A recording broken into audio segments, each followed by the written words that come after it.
انا مره جبت الشيخ امام هنا، هقول لكم ازاي. احنا 69 لما لمعنا انا والشيخ امام في التلفزيون وبتاع، وبعدين ما قدروش يقفشونا فانا خلعت، فهم خدوا الشيخ امام وواحد اسمه كمال عمار جاب له اشعار لابن الفارض، فبقى يذاعها في اذاعه الشعب. كانوا حاطين، بص، كانوا حاطين البتاع ده السماعه هنا.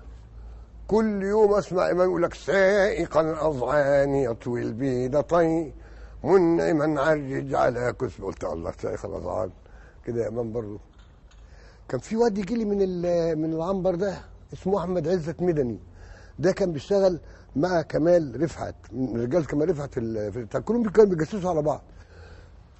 فكان يجي يشوف انا نزلت قدام الظباط، قال يفتح يقول لي ايه، مش عايز تبعت جوابات؟ اقول له لا.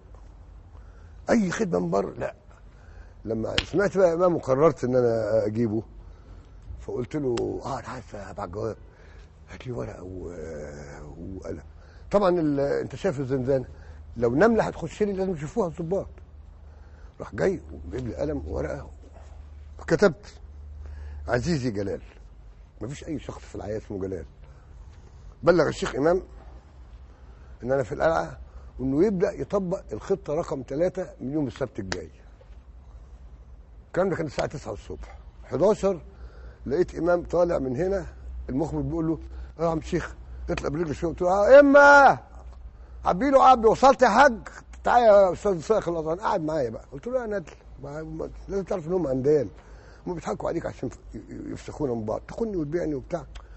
وبقى قعد في حضني ثلاث سنين في القلعه دي.